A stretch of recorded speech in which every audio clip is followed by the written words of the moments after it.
As we all know, God of War Ragnarok is set to be out November 9th. We here at the Scoop Troop are, like most of you, excited to really sink our teeth into it. And in all that excitement, we started talking around the office. Hey man, you excited for God of War? Yeah man, can't wait to see what happens with my new favorite father-child video game duo. New favorite? Well, what happened to the old favorite? So we started talking about what we would want from Ragnarok, and we really noticed that our wants were actually needs. Like if they don't improve on these things, Ragnarok might actually be a flop for us. And that, gamers, is what we're discussing today, why we are worried about God of War Ragnarok. To really get into why we are worried about Ragnarok, we gotta talk about the God of War reboot that came out in 2018. Short answer is, we don't love it. We know a lot of people do, and rightfully so. It is by no means a bad game. But for us, it's just good. Not amazing, not a masterpiece, and not even that memorable. It kind of feels wrong saying that, and it took us a long time to put our finger on why we felt that way, but we did.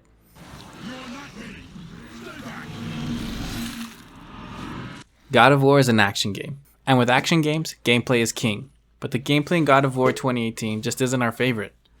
You might be saying, what? Get out of here. God of War's gameplay is amazing. And there were times during the near 30-hour adventure that the gameplay was amazing. We'd say about a third of that time the gameplay is amazing. It's when you're finally leveled up enough to do some pretty cool combos and abilities, you fully mastered the rhythm of battle and everything just flows. But that's what, around 50% of the way through the game?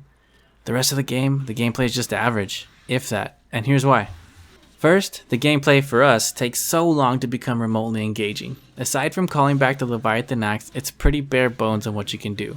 Light attack, heavy attack, block and roll. And it's like this for a long time. Like it really doesn't start to pick up until after the realm with all the weird flying guys. And that's a decent amount of hours into the game. The first time I played it, I remember forcing myself to get through and starting to wonder if I even enjoyed the game. It's just monotonous. And that theme continues into our second reason for disliking the gameplay. The complete lack of variety.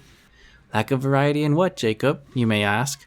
Well, kind viewer, enemy types and enemy encounters. I'm gonna tell you right now, it's not a good sign when several of the game's bosses are the same fucking troll over and over and over. Like seriously, I can't believe people didn't complain about this more back in 2018. It'd be different if this was an open world game and you would go to a place where trolls are found sometimes and you'd fight a troll boss. But to force the player to fight the same troll with the same stupid pillar is lazy. And that's not even the worst. Towards the end of the game, there's like this stupid elevator where you just fight every troll again and every other enemy you fought before. I thought the reuse of optional bosses in Elden Ring was a little disappointing, but that's a 100+ hour game, so it's way more forgivable than God of War. Secondly, there's not that many enemy types. Yeah, there's different looking enemies, but there's really only like 3 to 4 enemy types outside of bosses. Grunts, range, and heavy, and like a couple other ones, which could be fine, but every single one of them plays the exact same way. You never have to change your approach to any situation you're in. So for 30 hours, you fight basically the same enemies the entire game. That's bad, especially nowadays when you compare it to games like Final Fantasy VII Remake or Elden Ring, where the enemy variety is through the roof and certain enemy types change the way you handle the combat situation. Even Last of Us Part 2, with just the humans.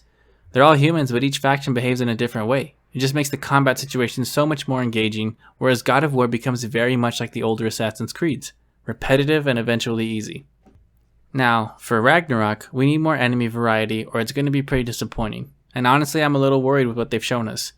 The recent trailers haven't shown much, like probably less than 5 minutes of actual gameplay, until this most recent trailer, and two, in an interview, Cory Barlog said, some enemies will return while others will return in a brand new way.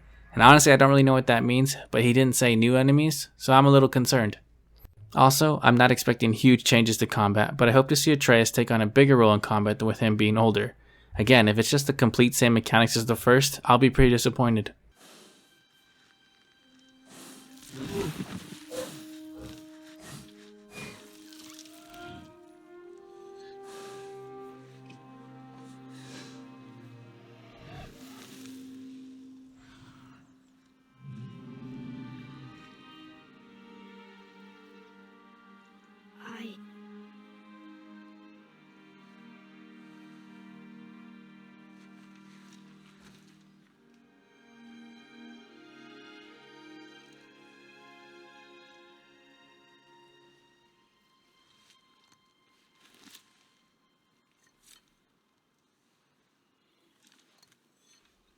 God of War's narrative is stronger than its gameplay in our opinion. The acting is top tier for video games, the world building is excellent, and the camera work is the best in a video game. I don't think it's close.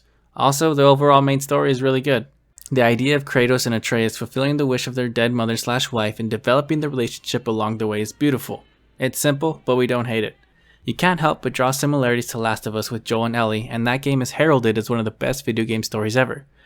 However, it was dragged out far too much. We don't believe it had the substance to be a 25 to 30 hour story. Like, think about it, it's basically a point A to B character journey. Can you think of a 3-season TV show that centers around going from point A to point B and was actually worth watching?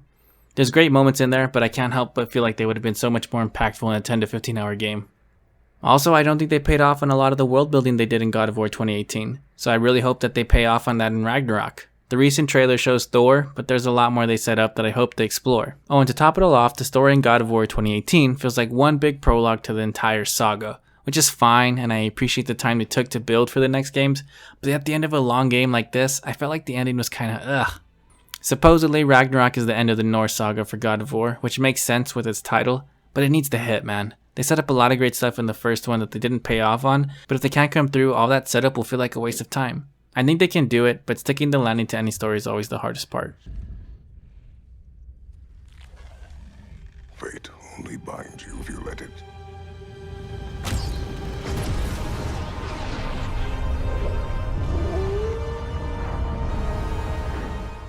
Again, we don't want it to seem like we hated God of War 2018, we just didn't love it. We don't want Ragnarok to be just good because our expectations are higher than that, and we think them addressing these things specifically will really do a lot for us.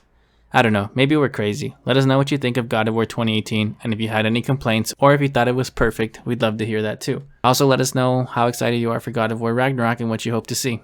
Thanks for watching the video, and if you really enjoyed it, we'd appreciate a thumbs up and a subscribe.